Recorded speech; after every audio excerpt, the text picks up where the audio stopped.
Imaginez la scène. Très tôt le matin, les villageois marchent vers le ruisseau et soudain, ils s'arrêtent. Ils se frottent les yeux. Ils regardent encore. Ils pensent qu'ils rêvent. Parce qu'au bord de l'eau, genoux dans la rivière, vêtements trempés, Kiro.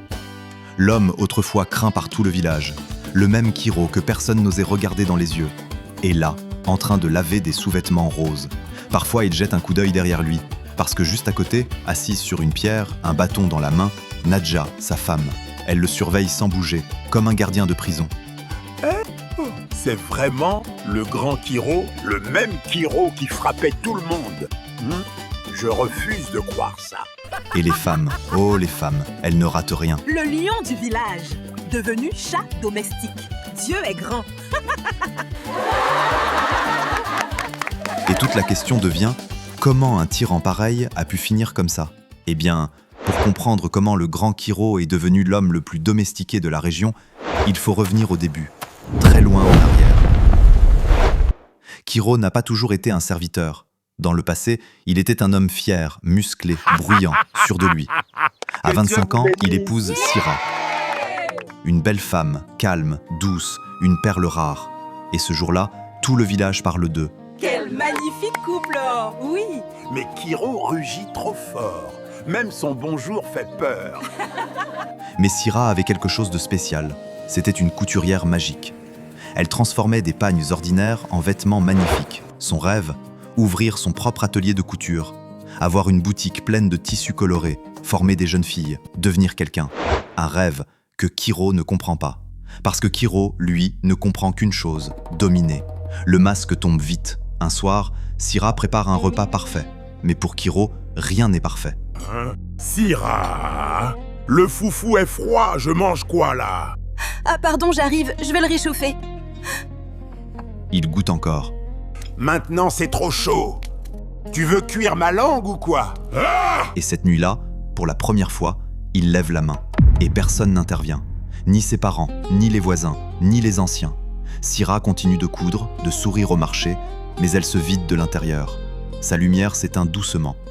Un matin, elle ne se réveille plus. Son cœur a lâché avant son corps. Le guérisseur du village dit seulement « Son esprit était fatigué ». Kiro pleure comme un acteur de Nollywood. De grosses larmes, des cris, des prières. Les villageois compatissent. Mais 3 mois plus tard, le même Kiro cherche déjà une nouvelle femme. Une femme plus obéissante, plus tranquille, plus naïve. Il se rend dans un village voisin et c'est là qu'il voit Nadja. Une jeune femme calme, le regard au sol, timide, l'image même de la douceur. Bonjour. Vous cherchez quelqu'un? Oui, je crois que je viens de la trouver. Ils discutèrent un long moment, calmement, sans voir le temps passer. Puis Kiro se leva et alla voir son père. Le père de Nadja le rassure. « Ma fille ne parle presque pas. Elle obéit toujours. Elle fera tout pour son mari. » Kiro sourit. Il croit avoir trouvé un cadeau du ciel. Quand Nadja arrive chez lui, tout est impeccable. Elle cuisine avant le lever du soleil, nettoie même les endroits que personne ne voit, se baisse quand il parle, tremble quand il crie, et semble incapable de lui tenir tête. Kiro se pavane au marché. Les hommes, écoutez-moi bien. La clé, c'est d'établir l'autorité dès le début. Ma femme ne respire même pas sans ma permission. Les hommes rient, jaloux. Les femmes lèvent les yeux au ciel. Ce que Kiro ignore, c'est qu'une femme silencieuse n'est pas toujours une femme soumise. Parce que Nadja n'est pas naïve, n'est pas fragile, n'est pas ignorante. Avant d'accepter ce mariage, elle est venue secrètement dans le village. Elle a parlé aux femmes du marché. Elle a tout appris sur Kiro. Chaque cri, chaque coup, chaque scène vécue par Sira. Elle a même visité la tombe. Elle a posé sa main sur la terre fraîche. Sira, ce qu'il t'a fait ne restera pas impuni. Et le soir, quand Kiro dormait, Nadja soulevait les sacs de charbon, s'entraînait avec des jarres lourdes, faisait des gestes d'autodéfense appris de son oncle. Elle attendait le moment où Kiro baisserait sa garde.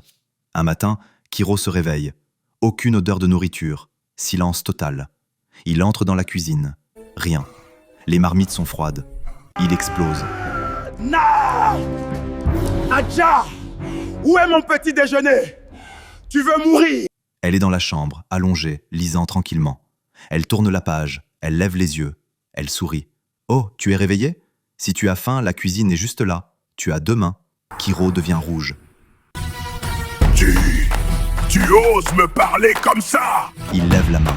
Et là, Nadja bouge comme l'éclair. Elle attrape son bras, le tord.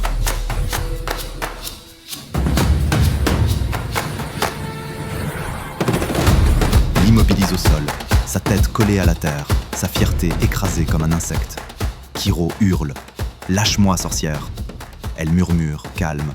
« Non, Kiro, pas sorcière, seulement le résultat de toutes tes erreurs. » Puis elle lui souffle à l'oreille « Je sais ce que tu as fait à Syrah, et je ne suis pas Syrah. » Silence total. À partir de ce jour, Kiro cuisine, Kiro balaie, Kiro lave, Kiro obéit. Et Nadja, elle se contente de le superviser comme un chef d'entreprise. Le village explose de rire. Une vieille dit « Le lion est devenu chat de maison ». Un ivrogne au marché crie « Kiro, tu as rejoint l'équipe nationale des laveurs de casseroles ?» Un enfant dit « Maman, pourquoi l'oncle Kiro court quand sa femme l'appelle ?» Les hommes le regardent avec pitié. Les femmes, elles, marchent avec fierté. Kiro devient une attraction touristique, un avertissement vivant. Un soir, Nadja retourne près de la tombe de Syrah. Elle pose un pagne cousu de ses mains. « Repose en paix, Syrah, je t'ai vengé, et personne ne fera plus jamais pleurer une femme ici. » Son regard est ferme, juste. Les mois passent, puis les années. Kiro ne parle presque plus. Il baisse la tête quand on interpelle. Ses épaules sont moins larges, son ton plus doux. Au début, il obéissait par peur. Mais un jour, sans qu'on lui demande, il se lève avant Nadja pour préparer le petit déjeuner. Petit geste, mais première prise de conscience. Après ça, il commence à aider les gens du village. Porter un seau, relever un vieux monsieur, réparer une porte. Discret, sans chercher de regard, juste pour ne plus être l'homme qu'il a été. Quand Nadja ouvre sa boutique de couture, le rêve que Syrah n'a jamais pu atteindre, Kiro est là. Il installe la devanture, balaie, porte les pagnes, pas par obligation, par respect. Un soir, après avoir rangé les tissus, Kiro murmure « Nadja, chaque jour, je pense à ce que j'ai fait, à ce que j'ai détruit. Je suis désolé, vraiment désolé. Pour toi. Et pour Syrah. Alors montre-moi que tu peux être meilleur. Pas par honte, mais par amour. » Et leur relation recommence. Pas parfaite, mais vraie, basée sur le respect. Quand les enfants lui demandent « Tonton Kiro, pourquoi tu aides tout le monde maintenant ?» Il sourit, un sourire simple, honnête. Parce que faire du mal, c'est facile. Mais réparer, ça demande du courage. Le pouvoir ne fait pas l'homme, les actes, si. Au final, Kiro a compris quelque chose que beaucoup mettent une vie entière à apprendre. La vraie force, ce n'est pas de faire trembler les autres. La vraie force, c'est d'avoir le courage de changer quand on réalise qu'on a blessé, de réparer ce qu'on a brisé, de devenir meilleur que celui qu'on a été. Si cette histoire vous a touché, dites-moi en commentaire ce que vous en retenez et abonnez-vous pour ne manquer aucun prochain conte.